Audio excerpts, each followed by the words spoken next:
Hello, my name's Dr Lee Dowson and I'm a Divisional Medical Director here at our Trust. We're going to show you a very powerful video called Mathews Story, which really reminds us of why it's important to keep our patients flowing safely through our hospital system.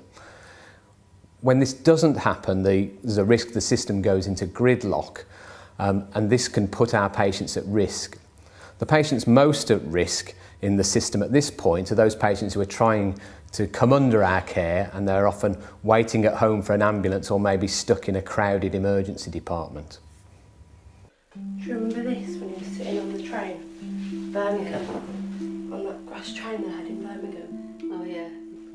Matthew Freeman was my son. He died on the 4th of October 2016. Matthew was 27 when he died.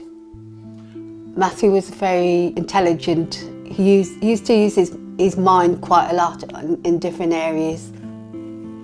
Matthew was my brother. Growing up, I feel like we were very alike, like we've both got the kind of same attitude, and he was always kind of the joker in a sense. He loved crazy coloured hair. He had pink hair, green hair. It was ridiculous. He was always the one that was smiling. He was known as to everyone the happy soul, but obviously deep down it wasn't. You could tell something weren't quite right with him.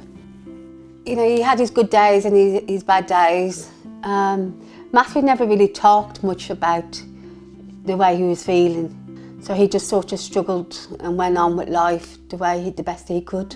On the 4th of October 2016, a friend of Matthew's called the police because they were concerned about him. The police attended promptly and assessed the situation and were concerned that Matthew had taken a serious overdose.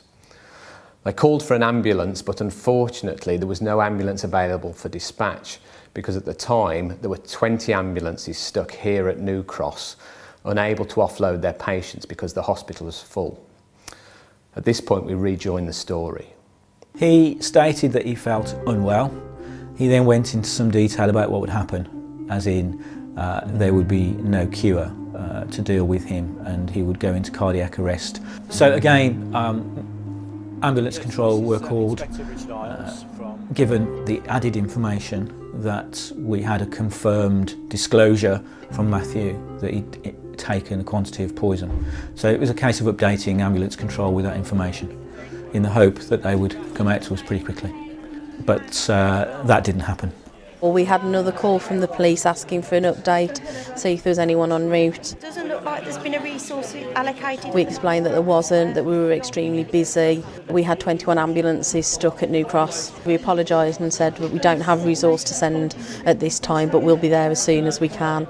I was under the impression that the ambulance, he'd been taken to the hospital by the ambulance. We found out later that the ambulance never turned up.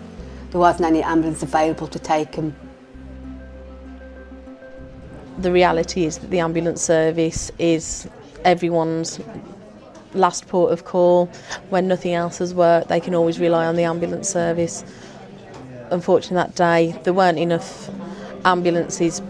The root cause that evening was that we had 2/3 of our resources stuck at New Cross delayed because they couldn't hand their patient over.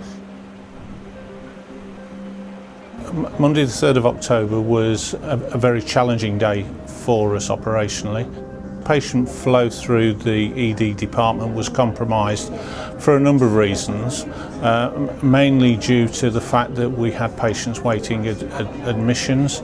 This in fact resulted in a build-up of patients waiting to be offloaded from the ambulance, and with 21 ambulances outside in our car park, it takes time to deal with that.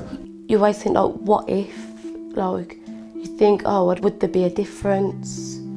Would he still be here? If the ambulance had got there quicker, could he maybe have had it flushed out of his system? Every day I wake up, sometimes on the way to work I end up crying because he was my son and I should have been there more. And maybe if he did get there a bit earlier, I could have had a chance to say goodbye to him, and I didn't.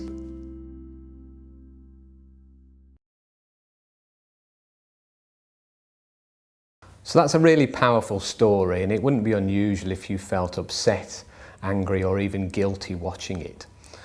For me, it's a really powerful reminder that we need to do everything we can to keep the flow going in the system and prevent things like this happening. We need to continue to improve our system, but we always have to remember in healthcare, our system is really heavily dependent on the people who work in it. It's not like a factory full of robots, so we all have our part to play.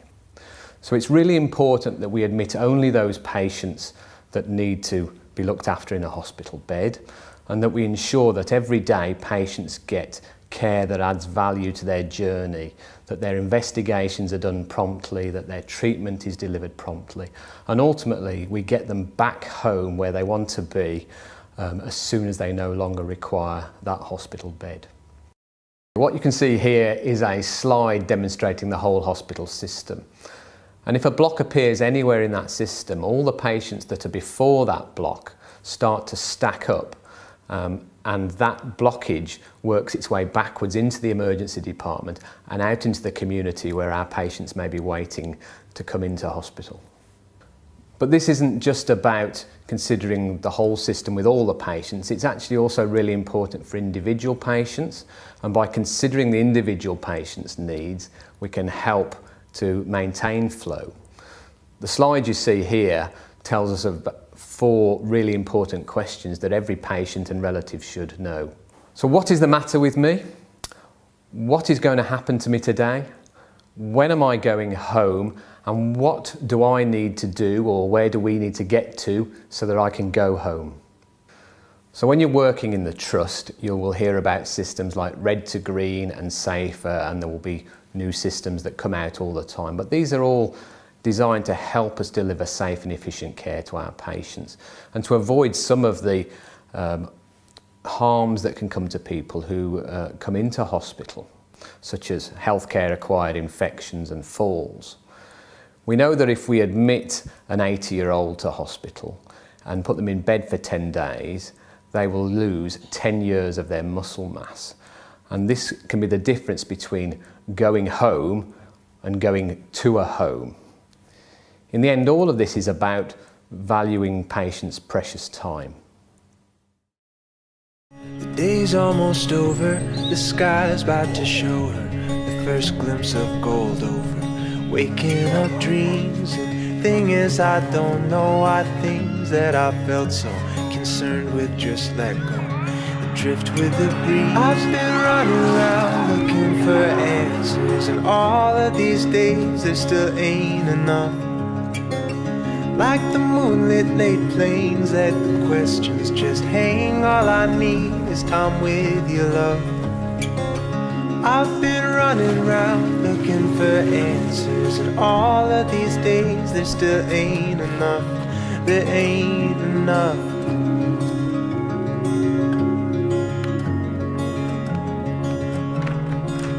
Time with